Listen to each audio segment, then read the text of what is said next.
노무현 대통령은 국정원장의 독대 보고를 안 받으셨죠? 안 받으셨습니다. 한 번도 안 받으셨어요.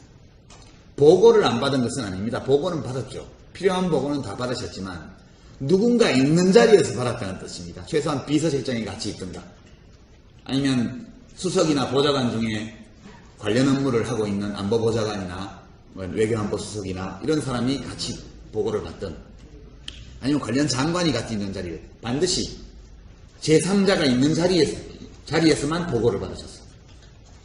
그러니까 국정원 쪽에서는 불법적인 활동을 통해서 얻은 정보가 있다 하더라도 그걸 보고할 수가 없죠. 그렇겠죠. 그럼 왜 노무현 대통령은 국정원장의 독대 보고를 받지 않았을까? 그 점이 매우 중요합니다. 여러분들은 알기를 그냥 권력기관을 민주화하기 위해서 또는 권력기관을 제대로 제자리에 돌려놓기 위해서 정치 사찰을 안 하기 위해서 그랬을 것이다. 그렇게 알고 계시죠? 근데 실제 국정원장의 독대 보고를 받지 않는 데는 그보다 훨씬 심각한 이유가 있습니다. 이제 대통령도 돌아가시고 이 얘기 해도 될 것 같네요. 그죠? 국정원장의 보고는, 독대 보고는 김대중 대통령도 받으셨어요. 김대중 대통령 받으셨습니다. 노무현 대통령은 그러면서 안 받았는데, 지금 이명박 대통령은 수시보고, 정례보고뿐만 아니라 수시보고까지 다 받는 걸로 알고 있습니다. 필요하면 국세청장도 독대보고 받는데, 국정원장 안 받겠어요? 이제 국정원장의 독대보고를 받으면 일이 어떻게 되냐 하면, 이제 굉장히 이게 권력의 속성인데요. 재미난 일이 벌어집니다.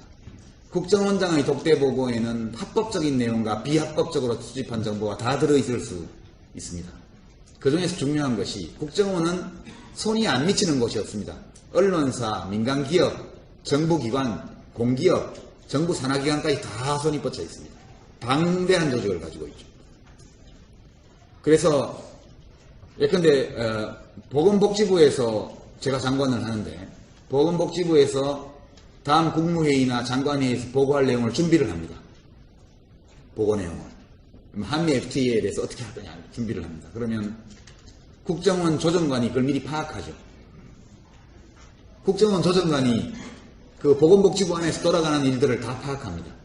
그래서 보고서를 국정원으로 보냅니다. 국정원에는 또 전문가가 많습니다. 돈도 많기 때문에 전문가 불러도 되고. 그러면 국정원에서 어디까지 하냐 하면 각 부처에서 보고를 준비하고 있는 내용을 다 파악하고 그 보고 내용의 담고 있는 정책의 장단점을 다 분석하고 그거에 대한 평가까지 다 덧붙여서 보고서를 냅니다. 근데 이걸 모르느냐 하면 장관들이 다 알아요. 장관들이 국정원이 대통령한테 올리는 보고서에는 내가 보고해야 될 내용에 대해서 미리 다 보고를 하기 때문에 대통령이 이미 알고 나온다.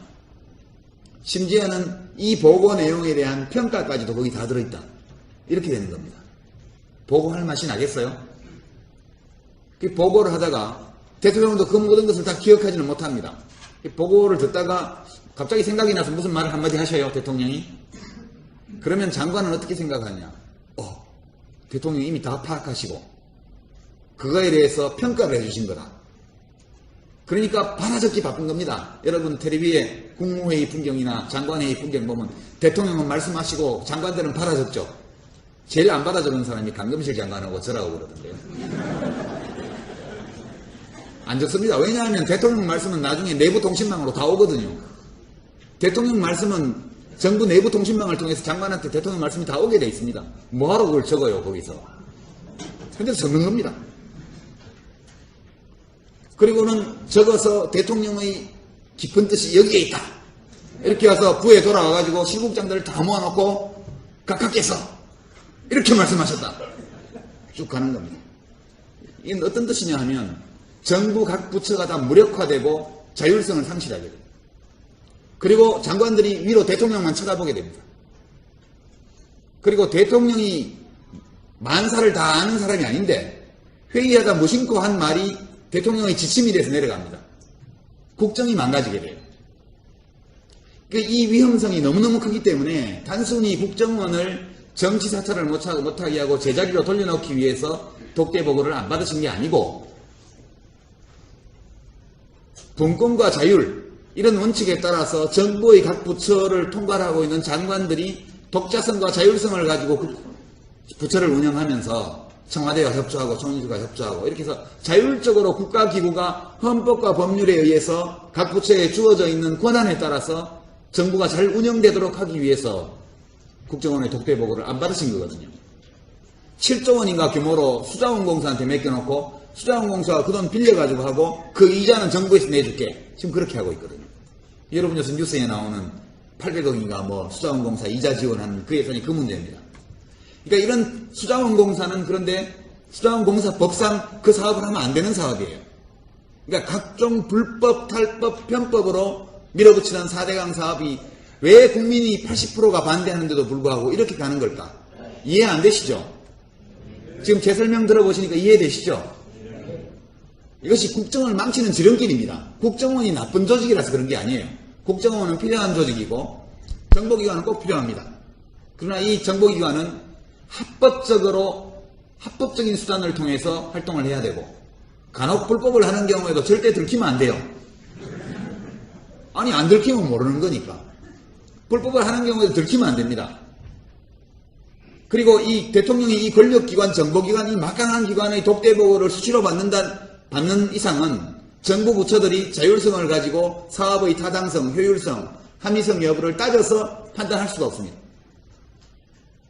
지금 이명박 대통령께서는 정례보고뿐만 아니라 독대보고까지 필요하면 수시로 받는다 이렇게 듣고 있습니다. 그것이 너무나 잘 정리된 보고서들이 오기 때문에 대통령이 한번 거기 의지하기 시작하면 대통령이 통치하는 것이 아니라 국정원의 보고서가 국가를 통치하게 됩니다. 그 위험이 도사리고 있죠. 절대 바뀔 수가 없어요. 이미 이명박 정부의 이 국가 운영 방식은 대통령의 특이한 퍼스널리티, 그거 내가 잘 알아, 내가 옛날에 해봤어, 그거는 장관도 하면 절대 안 되는 말입니다. 그 문제는 내가 잘 알아 그러면 그 문제에 관해서는 공무원들이 다시는 보고하지 않습니다.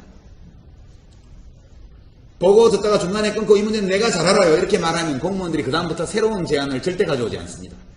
장관이 뭘 생각하고 있는지 눈치만 보죠. 근데 우리 이명박 대통령께서는 어법이죠.